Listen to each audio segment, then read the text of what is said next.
Episode 52, The Christmas Story. This is the One Extraordinary Marriage Podcast, home of the 7 Days of Sex Challenge, featuring your hosts, the authors of the groundbreaking new book, Stripped Down, Tony and Elisa DiLorenzo.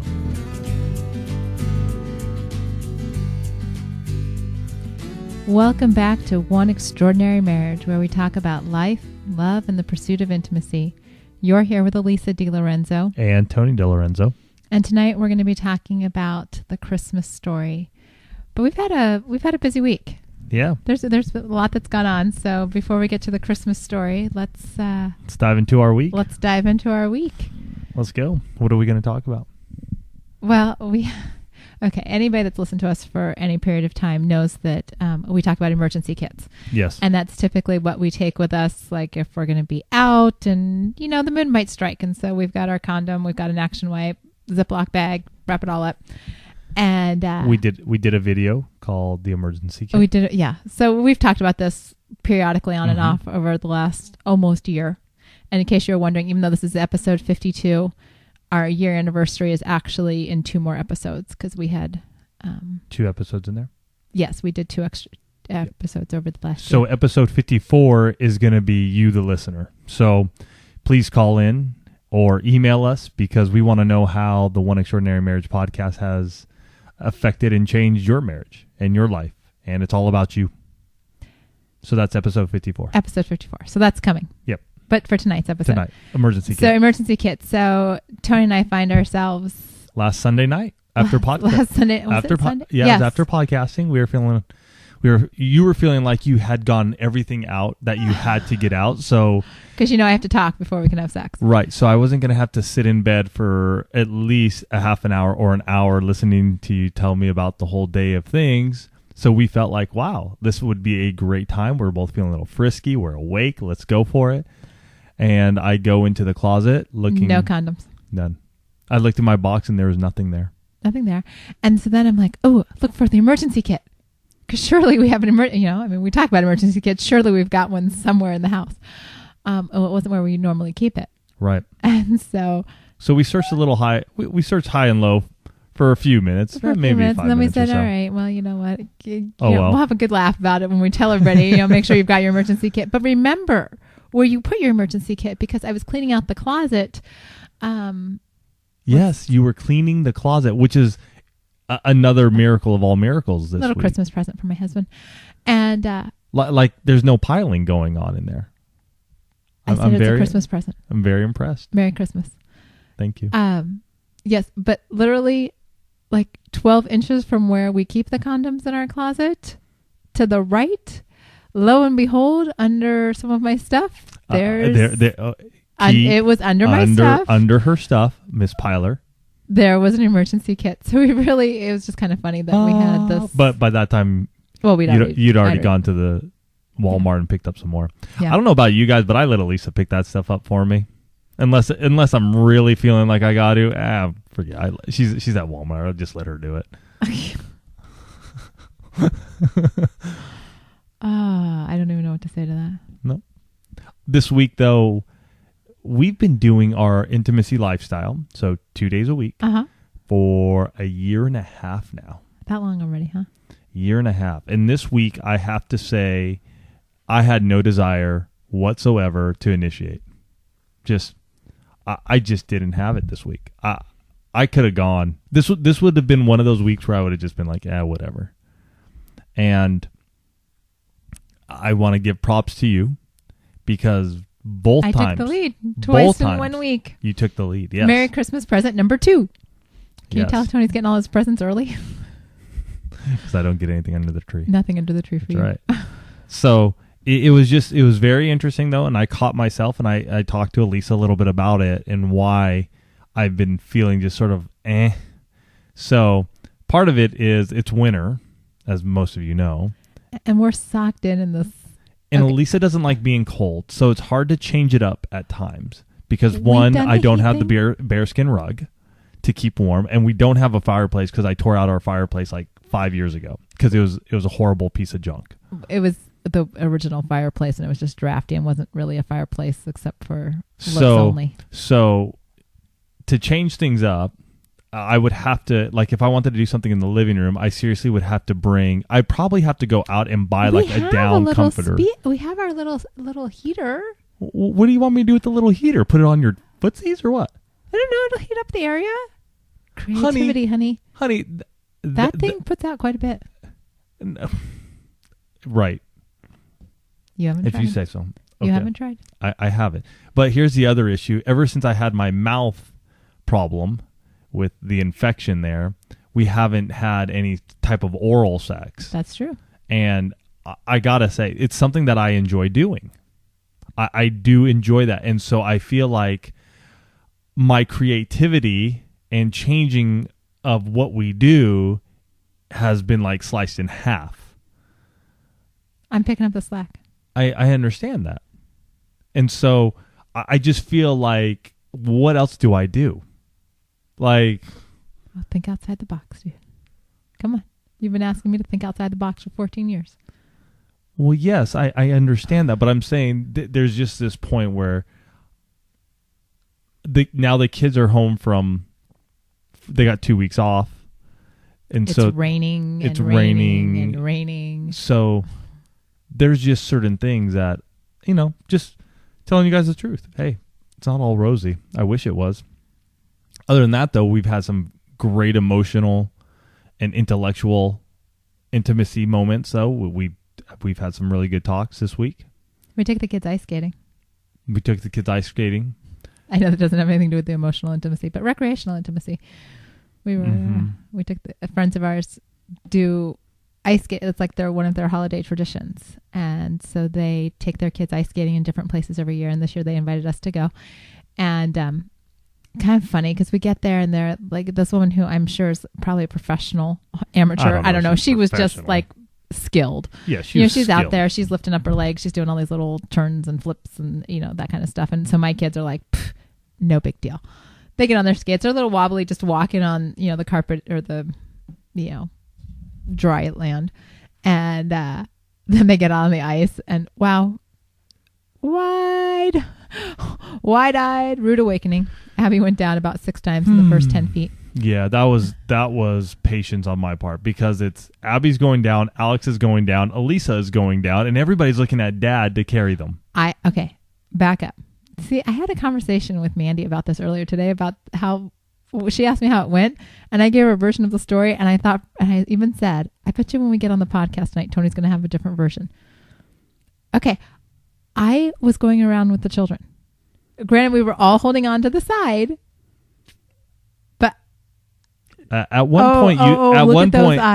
point you gave up Abby to our friends. Okay, first of all, Alex, I was taking care of Alex most of the time. I was Ashley there is an accomplished. She can maintain her balance and not worry about falling, and so she took our daughter.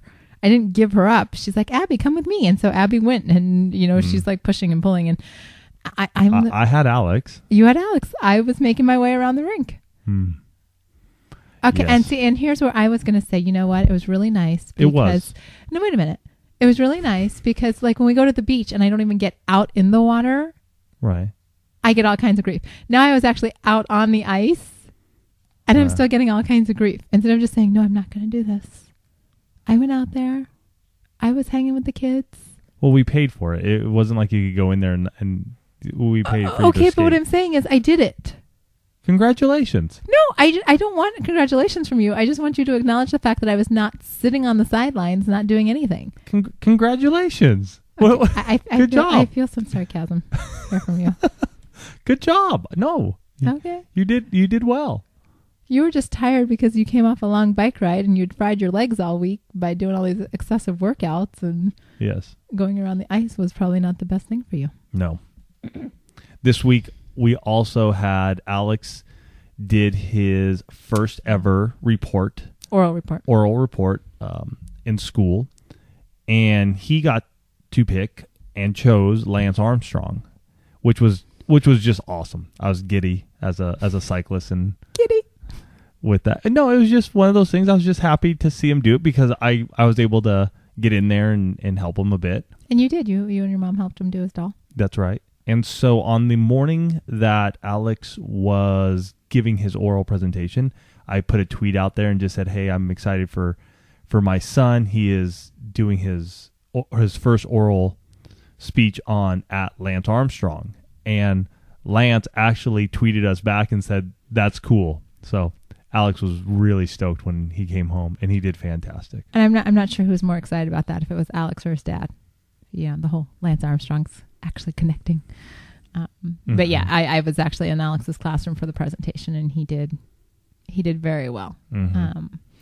Just reaffirming as a parent that if you encourage them to practice and prepare, it really does pay off in the long run on what the final project or product looks like. So right. So he did well, and we had birthdays this past week. Alex turned 8. I went out with him. Breakfast with Dad. Breakfast with Dad, and then Tuesday was Andrew's birthday. So 6 years for Andrew, and we actually went to the Santa Claus house. It's a local tradition here in the Poway RB area. This family basically vacates they have a huge house. They vacate their house, and volunteers turn it into this Santa Claus winter wonderland. And so we did that Tuesday night. Saw some friends from our old church that we haven't seen in years. It was really good to see them because in 2003, when the fires swept through San Diego, our apartment was very close. We were about a half a mile away from one of the hills that was on fire, and the whole area where we lived at the time was it was a mess. So they lived a little northwest of where we do, and we were able to get away, and we hung out with them for 3-4 days. 3-4 days, yeah. So it was just sort of fun reminiscing and talking to the boys about that, because the boys now are, that was 7 years ago. So like 9, 8, 6, and Abby's 5. Yeah, so Alex was like a year old. So that was fun to just hang out with them. And let's talk about last night. Let's talk about last night. What happened last night? You went out with a friend of yours. I did. Why don't you share? What do you want me to share? I got away. There was a buddy of mine asked me to. We've known each other for 10 plus years now. Yeah, since you came back from the trail. Yeah, and so we've known this guy for many years, and we've had a great relationship. He and I tend to go out once every month, every 2 months, and we'll get lunch. Right. So you're looking at me like you want me to. Well, the next 2 weeks, there are lots of holiday parties for people, whether you're doing Christmas parties or New Year's parties and things like that. And there, for many of you, will be alcohol. Okay, so you want me to go into all this whole bit. Okay. Because I think it's important. I think, you had a very real marriage experience last night that I think it probably pertains to at least one listener or two out there. Okay. And I'd like you to share that, because it's something that we've talked through, and I think it's important that people are just aware. Yeah. So yesterday, like Lisa said, we went ice skating. The morning, I did a fairly long bike ride. It rained on us. It was cold. By the time I got home, I was pretty darn spent. So I went for my bike ride. I turned around, went ice skating. Ice skating went longer than I expected. Turned around and basically went out with my buddy. Didn't have a lot to eat throughout the day, so that's bad on my part. Not really planning wisely. So when I got down to my friend's house, we, our goal was to go out, check out some different parts of downtown, some places, establishments that he goes to, because I don't go down there often. And so, we started off the evening and just we shared a 22-ounce beer at his place. And then from there, we went to a local, I guess, I don't even know what you call it, maybe a beer house. I mean, they had a lot of beers on tap. They had a very slim menu I think it's called Counterpoint. And so we had a couple beers there, and very quickly I recognized and realized that I had a buzz going on. The problem is that I didn't stop. And so what Elisa was alluding to is that, here I am, I'm with my buddy, but things could have gone awry. Had Elisa and I talked about this, had I been in the presence of other women. Mm-hmm. And it's not that I don't have any self-control, but obviously I don't drink much anymore. I don't. It's not like we have a 6-pack of beer in the house and I have one a week or something. I mean, these are the first beers I probably had in a couple months, few months. I mean, the last time I think I remember us drinking was when we went to Stone. And that was 2 months ago. That was 2 months ago. Yeah. So that was the last time. I've leaned out a lot since then as well. I've lost about 6 pounds since then. Mm-hmm. So I have a small frame. So what Elisa is alluding to is basically be wise and be smart when you are at these parties, especially New Year's. I think that's something that you need to really understand and take into consideration if you're somewhere and you're partying, and even if your spouse is there with you, things can happen if you're not aware. And I wasn't. You know what? I let my guard down last night, and it was sort of stupid of me to do that. Nothing happened. Friendly talk with a gal or two at the bar, but nothing more than that. Wasn't going to go down that road. Mm-hmm. Yeah, I mean, it's one of those things where, he calls me on the way home. He's like, here's what happened tonight. But as we head into all of these holiday parties and New Year's parties, it was one of the things that just kind of came to my mind that, you know what, we need to remind everyone that you have to be aware. Whether you're in a situation like Tony, where he had a day where he hadn't eaten a lot, he doesn't drink very much anymore. I mean, neither one of us really do. And so you forget, I don't know if you forget or if you just kind of lose sight of how much alcohol now impacts you compared to where we were when we first met and were drinking quite heavily. And so you find yourself in the situation and, your guard gets let down because alcohol obviously lowers those inhibitions. And, just be careful. We've got a good friend that says nothing good happens after 2 drinks. And I would agree with that. That's not bad advice. You will be most likely, if you're going to parties in mixed company, keep your boundaries, keep your space. Mm-hmm. Don't find yourself alone with a member of the opposite sex. Just precautionary. Yeah. That's all we really want to be, because, we love you guys, and it's important to us that you take those precautions to keep your marriage intact in situations where the potential for an unfavorable outcome could occur. Yeah. So I wanted to bring that up. Cool. Put you on the spot. Thank you very much. You're welcome. Usually it's me on the spot, so it's kind of nice to have those tables turned. And so we're in the final stretch to Christmas. Mm-hmm. It has been actually pretty mellow in our house. We are spending it at my parents' place, so it's sort of nice. Elisa and I are getting all the presents and stuff together. We'll do a big old packing on Thursday night of the car and try to keep everything hidden from the kiddos before we head back or head up to my parents. Mm-hmm. But it's been fairly mellow around here. I mean, we've just been really hanging low. I don't feel that this year is really like stressful that we've had in the past, and maybe it's because the kids are just getting older.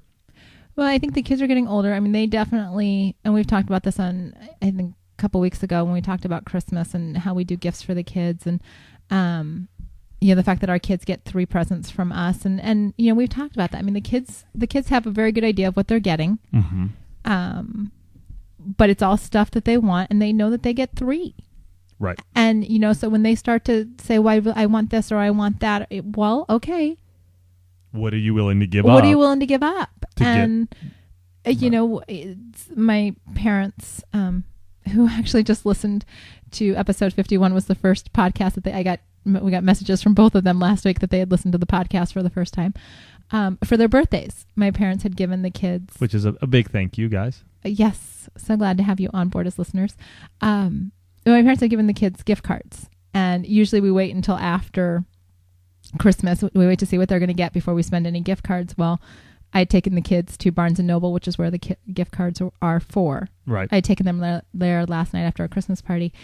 And Alex found these 2 hardcover Lego books that he was just... Alex is a Lego fiend.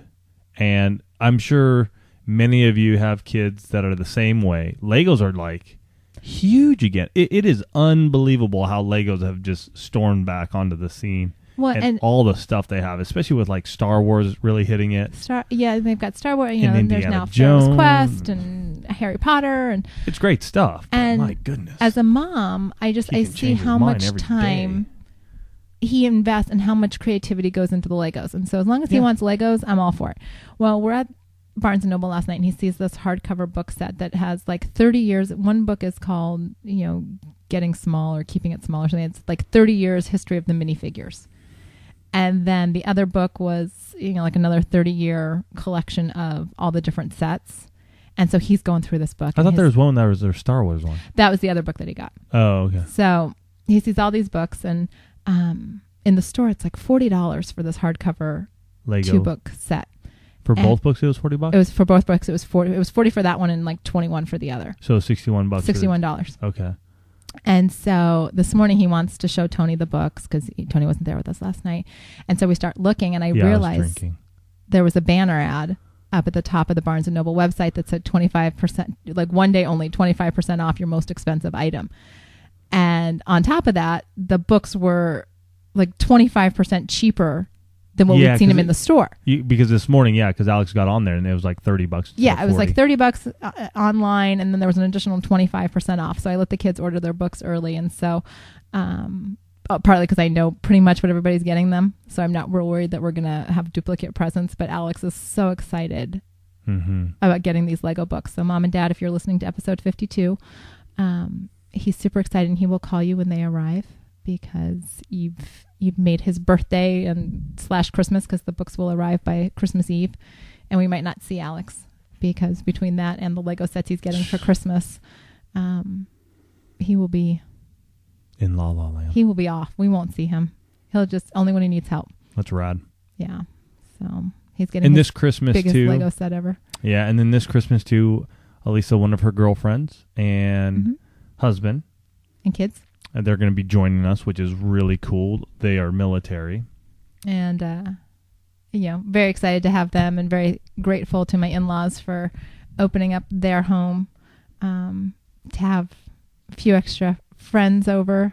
It's going to be cool, I think. Our family has dwindled. My cousins have left the area, and their kids are gone. So we used to have these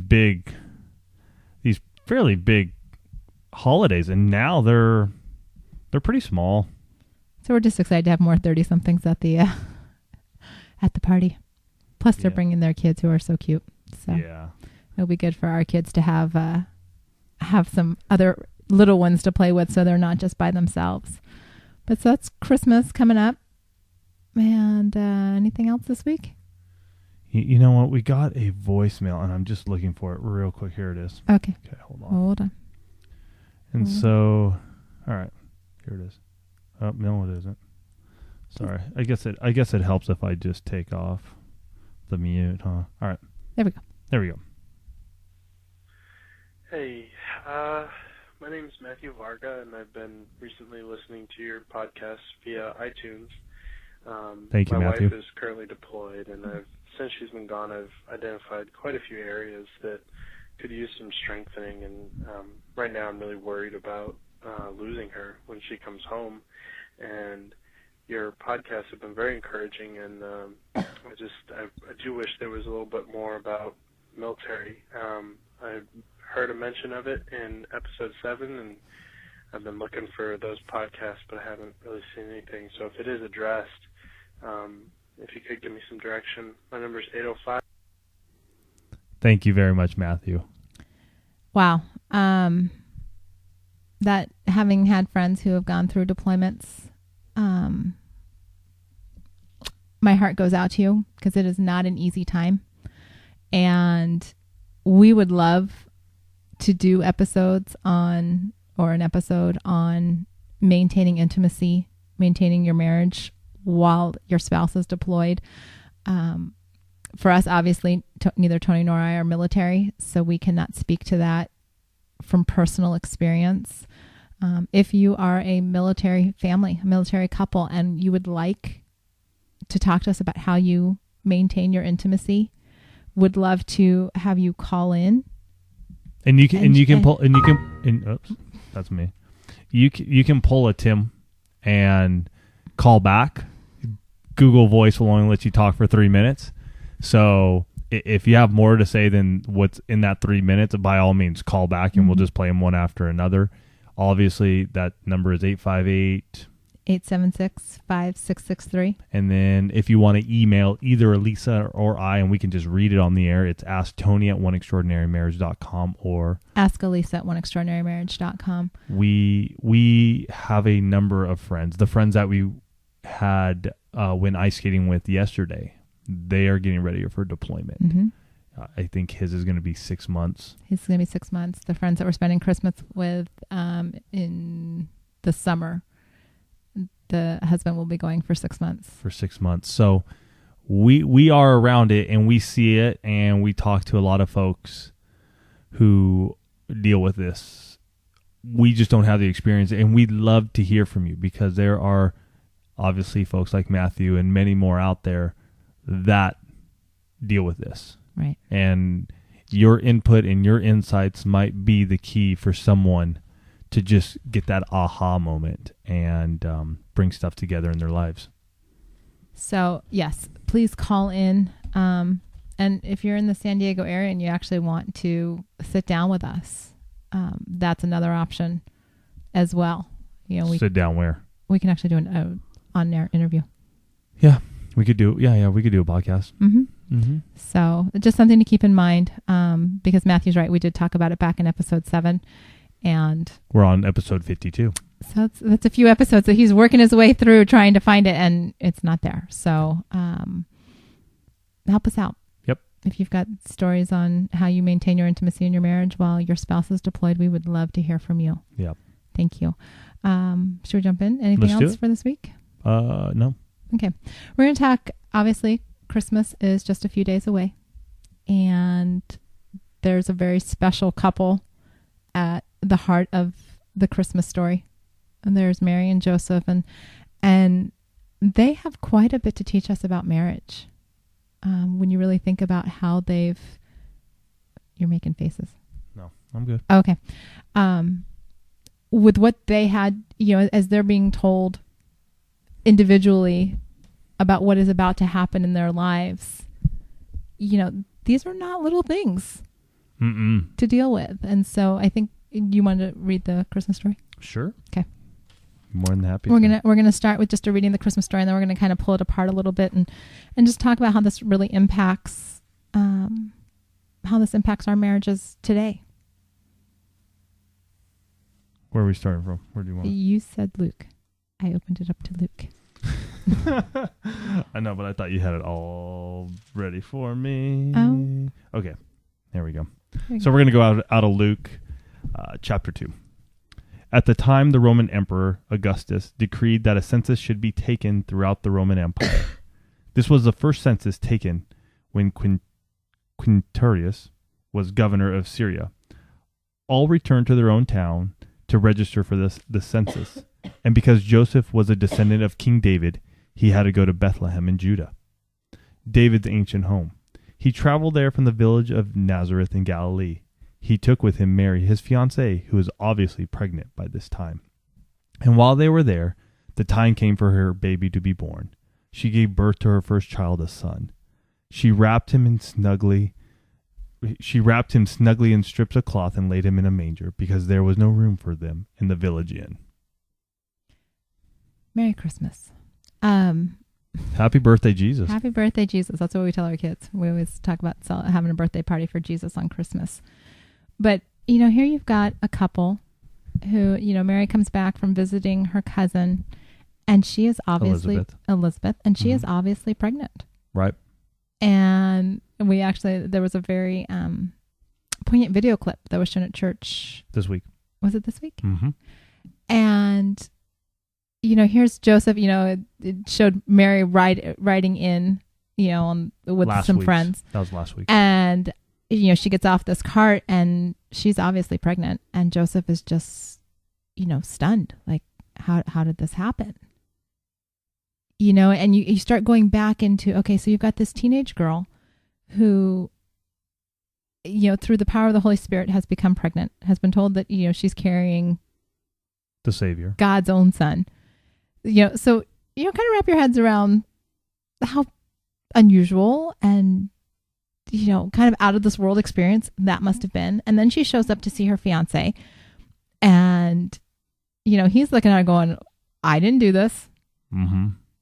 And to have, then the Holy Spirit speaks to Joseph and says, this is what you're going to name. This is God's son. You're going to name him Jesus. You're going to raise him. You are going to be his earthly father. Right. And the amount of faith, and, we're not privy to all the communication between Mary and Joseph, but you've got to think on some level that they're just like, what is going on here?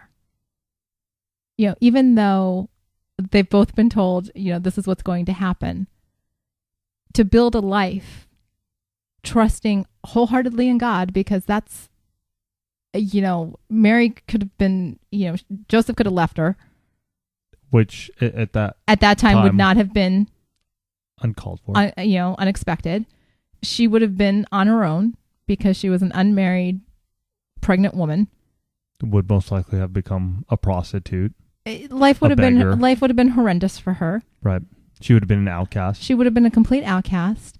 And yet they both chose to listen to and to follow God and the plan that he had for their lives. And then you see them, this marriage throughout Jesus's life where they are, they take him to the temple. They do all of these things together with him. They come to accept God's, they very early accept God's plan for their marriage and their life. He's obviously the, God the Father and God the Son, a central focus for their marriage. But this is like the first marriage where God's at, literally at the center.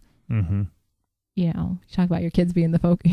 It's kind of an unusual thing. You think of your kids being the focus, and there's God. It's the center of your, at the center of your marriage. And so it's just really, as we started, it's not, for us, obviously, we do a marriage podcast. And so, you really think about where's the marriage in this? What did they have to go through? What did they have to overcome?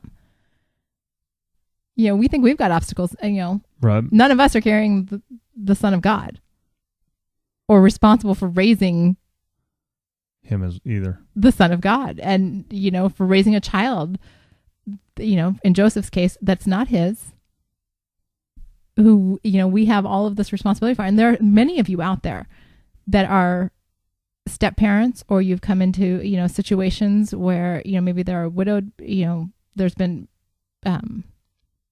parent loss. And so you're stepping in to fill shoes. Mm-hmm. And you have all that, and so there's so many ways that this story plays out, 2,000 years later into our own marriages. Mm-hmm. I think some of the things that I think about when I read this, and like you said, we're not privy to everything that's going on, but it's like,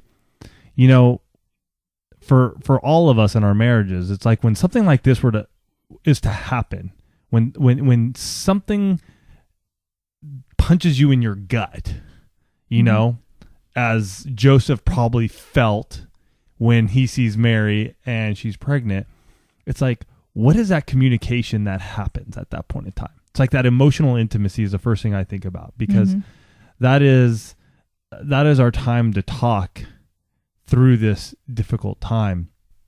I think the reaction Joseph had is one that many of us have.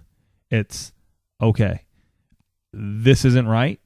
And Joseph, being the man that he was going to divorce her privately. I think a lot of us, now I'm not saying we're going to get a divorce, but in our own minds, we've already come up with ways that we're going to sort of discount what's happening. Yeah. Kind of remove ourselves or pull back from the situation. Right.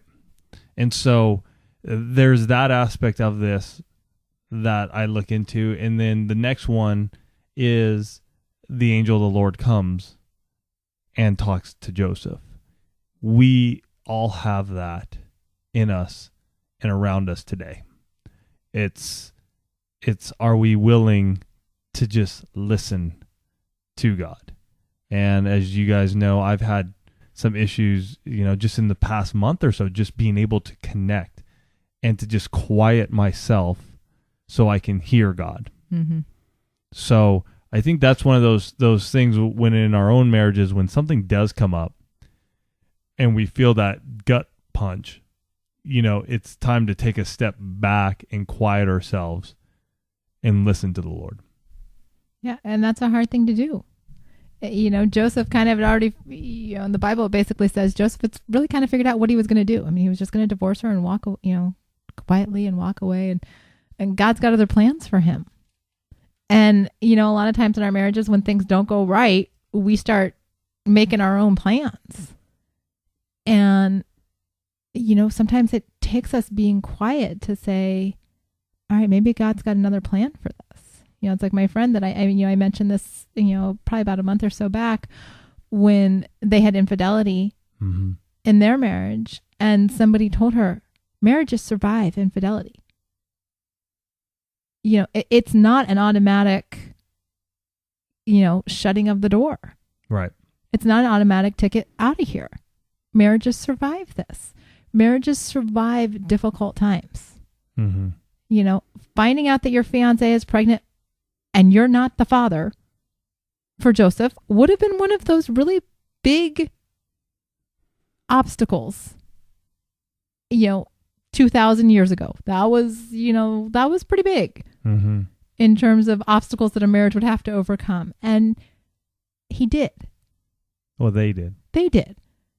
And think about it. They gave birth in a stable, depending on, how much you've researched. There's, I've heard it described as basically being a cave, where dirty and smelly and, very impoverished and miserable. And, I gave birth to my children in a hospital. It was clean and sterile, and except for, the respiratory nurses going, oh, I don't think this is the bed that works.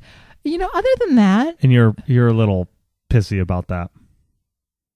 They were worried about the kid, my child. And then I hear them saying, I don't think this is the one that works. Okay, those two things are incongruous in my mind. Oh, I thought you were talking about your bed. Well, that too, because I felt like I was on a Disneyland ride as they put it up and down. Beside the point. Random. I just remembered these things. Oh, okay. Everybody clap for Tony. Good memory. 5 years later. But, they've been told they're bringing God's own son into the world. And they're doing it in a cave. Dirty, smelly. They've got just cloths to wrap him in. That's a challenging beginning for a young couple. You think about the obstacles that you face when you're a newlywed, kind of figuring out life together. And, now you've got this little baby. And many of you have been there before. Many of you have been there. Got married, and new marriage, 9 months later, you got a kid. Or less. New baby. You're figuring out how things are going to work together. And, they just kept working at it. They kept staying engaged with each other. Mm-hmm. They show up when, 12 years later when they take Jesus to the temple. They're doing it together. Right. They made it work. And yes, obviously, God was a part of their marriage. God the Father and God the Son. It's kind of, I never really thought about it like that. But as we're talking this through tonight. And so it's, where is God in your marriage? Mm-hmm. Can you think of God as, being both God the Father and God the Son in your marriage? Having that kind of all-encompassing, ability to not only listen, but to nurture that relationship. Kind of listening for God the Father, but nurturing the relationship with God the Son.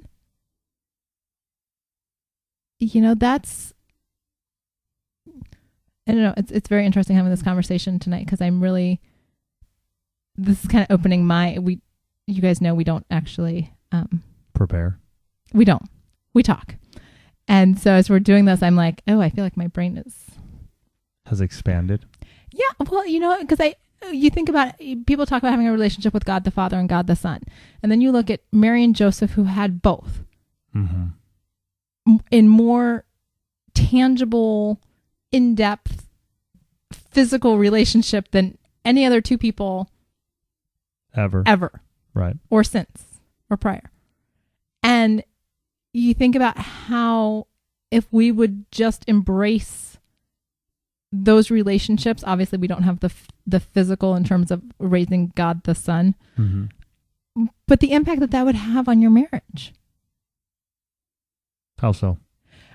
Just by having that be the focus. We taught, Pastors Ken and Pam have done this at the marriage retreats where they have the triangle where, oh yes, the base of the triangle on one side is the husband, on the other side is the wife, and the point at the top is God. And so the closer that, as you two are building a relationship towards God, your points come closer. And so you become closer. Right. And so as you build these relationships with God the Father, God the Son, you're going to come closer and your marriage is going to be stronger. Right. And you're going to have that enduring relationship that goes on for Christmas after Christmas after Christmas.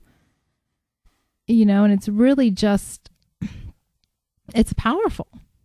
Yeah. And to have that and to be able to share your faith with one another and to be able to talk through the challenges that Mary and Joseph faced.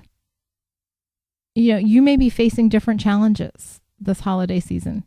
Chances are chances are good. We've all got challenges. I don't know where you are in this season, but I know that the holidays are, for many couples, fraught with anxiety. There's a lot of stress that comes with There's a lot of stress, whether it's finances, whether it's family, whether it's, loss of a loved one over the past year, and this is the first holiday that you're celebrating without, or, whatever it might be. I mean, it could be your job situation. It could be, the sky's the limit, literally, on the number of different problems you could be facing. Right. The choice that you have today is to think, how are me and my spouse going to work through this? What's going to be our anchor? What are we going to say, this is what we're going to put our faith in. This is where our foundation is. Right. And 2,000 plus years ago, Jesus was born for us. Right. To give you a foundation. That's right. And so it's one of those times during the year where I think sometimes we lose perspective on who our Savior is because of all the hubbub and the marketing that happens in our society today, that it's all this beautiful mangers and angels and snow and the Christmas carols. Some people had a sacrifice way back when for us. Mm-hmm. And I think it's during this time of year that you really got to remember the holiday that we celebrate is for our Savior's birthday. That's what it is. It's not about you. It's not about me. It's not about giving. It's not about getting. It's about our Savior's birthday. It's about a guy who came down and walked this earth so he knows what you and I deal with every day. Fortunately for us, we can look back and we can see how his parents did things. Mm-hmm. We don't have the biggest picture. There's not a lot said. I mean, Jesus was born and 12 years later it picks up again. And then it picks up when he's 30. And then we just have 3 years of his life. But you got to remember, Mary and Joseph were parents to a son. Just like many of you listening are parents to kids. And they went through good times and bad times. And just like Elisa said, they made it through. They made it work. just like you can make it work in your own marriage. We all have our struggles. We all have our good times, and that's the joy of marriage. That's what it's about. If it was this, gosh, if it was just all easy, I don't think we would cherish it. And as we come upon Christmas, it's almost like you got to remember what happened so you can cherish it. Mm-hmm. So you can really go, wow, this is what Christmas is about. So. And this is a great time to make the time with your spouse, to have some quiet time where, recommit to one another. Think about the challenges that Mary and Joseph faced. Think about the challenges that you might be facing in your own marriage, and make a choice to move forward together, mm-hmm. to commit to doing your marriage together. Mary and Joseph were not in an easy place. Nowadays, an unmarried pregnant woman and her fiance, it's not so shocking. 2,000 years ago, it was scandalous. You might be facing something that feels that enormous in your marriage. You need to look at the person across the table from you and say, we're in this together. What God has in store for us, we are in this together. Mm-hmm. We're going to make this work. This is not what we planned on. This is not what we were expecting. Whatever that is, we're in this together. We're going to put God at the center of our marriage, and we're going to move forward together. Mm-hmm. And for Elise and I, the hardest Christmas ever was 6 years ago, because Andrew had come and gone, and we were 11 days away from Christmas at that point in time. Mm-hmm. So we were 11 days away, and I will have to tell you that had to have been one of the worst Christmases ever. Well, and ever. And the week before, Andrew, your cousin, had delivered twins. Right. And your parents were down. My parents flew out the weekend. Yeah. So Elisa's parents were here, so that adds stress because we got a small place and they're here. Well, and it was just the stress of the circumstances. Right. My parents, we'd planned on my parents being out for Christmas, which would not have been. It's always stressful when you have extra people in your house, but the whole dynamic of the situation had changed. Right. So, anyways, my brother came out. Yeah. In any case, what I'm saying is 6 years ago, we went through a difficult Christmas. It wasn't fun. I gotta say, and I will be the first to say, that Christmas sucked, but I mean, it was bad. And you know what? We've learned a lot over the years. And if you're going through a Christmas right now where you're just having a difficult time, don't beat yourself up. Don't beat yourself up. We go through seasons of life. Mm-hmm. We do. And we're not telling you over here to put on your happy face and just be all cheerful when it hurts. I know that feeling because we tried to put on happy faces and it just didn't work. We did all the wrong things that Christmas. I mean, Elise and I really were not a cohesive unit. It just felt like we were factioned at times where we were trying to placate everybody and not really hone in on each other. So if you're going through a Christmas or this holiday season and you're having some tough times, embrace them. Go to Jesus with it. Go to your spouse with it. Find your support group. And just realize that there are difficult times. Yeah. I mean, that was, you're taking me back 6 years now, and I'm thinking back to that Christmas and thinking back to Christmas Eve, because Tony's family, they celebrate Christmas Eve and Christmas Day together. The Italians can't get enough of each other. And I remember being at your grandmother's house and the twins were there. So they were 3 weeks old, Sure. roughly. And I remember somebody, I can't remember who, but I remember somebody asked me if I wanted to hold the babies or one of the babies. And I just literally turned around and walked. I left the room. I was like, you've got to be kidding me. Right. Are you seriously asking me if I want to hold a 3-week baby 2 weeks after I've lost my own? And I've communicated with people over the years that once you've lost a baby, people will say all kinds of things, and they don't mean to be insensitive, and they don't mean to be hurtful. But that happens regardless of what your challenge is. I mean, whether you're in financial straits and somebody says something to you about money, or whether your marriage is on the rocks and somebody says something to you about relationships, you're going to hear basically the foot in the mouth responses. And, in hindsight, it might have been better for us not to spend Christmas with both days of Christmas with your family that year. Yeah. 6 years, Yeah, it probably would have been. It probably would have been. But again, we've learned a lot. We've grown up a lot in 6 years. We've grown up a lot, and I encourage you to be authentic. We weren't, and that made that year very tough. And I think it led to, even more so to the difficulties that Tony and I were having in our marriage, because once we started putting on the happy face in front of family, or at least the not so sad face, people were glossing over what was going on.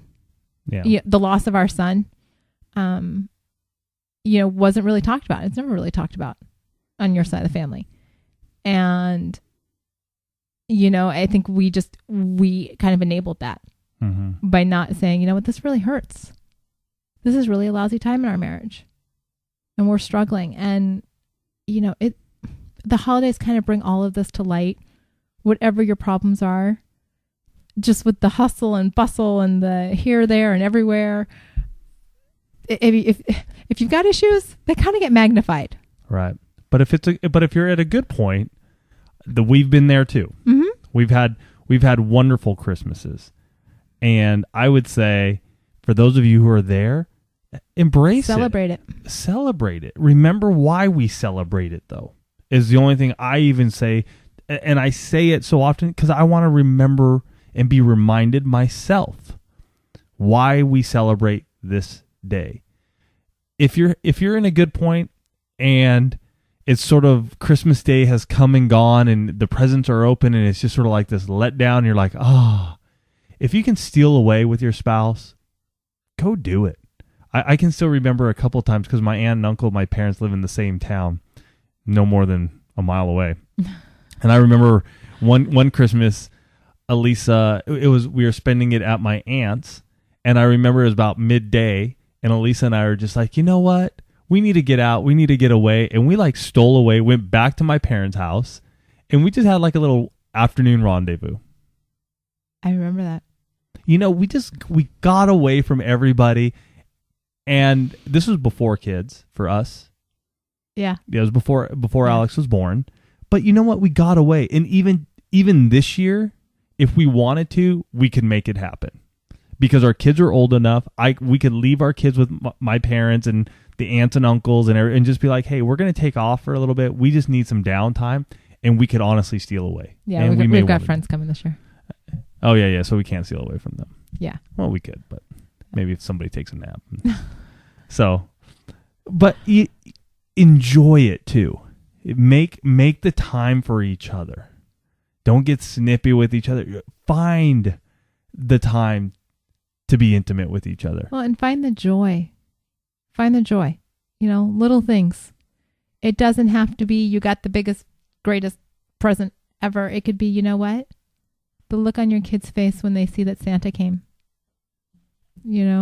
Or the handmade present that they have labored over and wrapped themselves. I have one of these under my tree.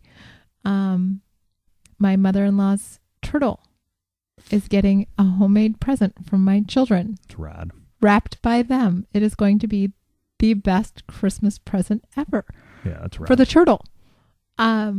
Gracie the turtle is getting an Alex and Abby present this year.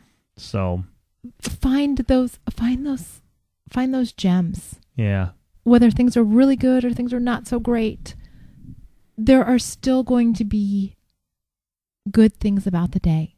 Mhm. And if you can't find anything else, find the gem that is the birth of Jesus, Mhm. because ultimately that's the biggest present you're going to get this year for all of us. That is your Christmas present. Mhm. Just for you. So we're, What? No, I think, are we wrapping it up? Sure. Okay. I want to wish you all a very, very Merry Christmas. Yeah. Um, We've had a stellar year, and and it's because of you guys. you guys have been, I don't know that we've said this in a while, but you guys have been such a blessing to us over the last almost 12 months. Yeah. And this is our first podcast where we get to say Merry Christmas to you guys. Oh yeah. You Yeah, know? because we started recording in January, our first Yeah. podcast. So this is our first Merry Christmas podcast. And know that we will be thinking about our One Extraordinary Marriage family Yeah. on Christmas Day and wishing you and your families a wonderful Christmas. And just know that you are a blessing, because when we think about you, when we see your comments on Facebook or when you put comments on the website, they matter so much to us. And we just, there aren't words to describe how much you mean to us. Yep. So for this Merry Christmas special, we love you guys.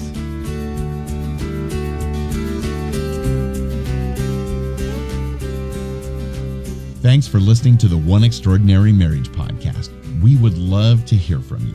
You can go ahead and give us a call at area code 858-876-5663 or send us an email to info@oneextraordinarymarriage.com. The website is oneextraordinarymarriage.com, and while you're there, you can sign up for our Marriage Minute Monday newsletter, and you can also purchase Tony and Elisa's new book, Stripped Down. It's available now in print, audio, and ebook formats. Also, the One Extraordinary Marriage podcast has sponsorship opportunities available now. If your business is interested in sponsoring this podcast, please contact us at oneextraordinarymarriage.com.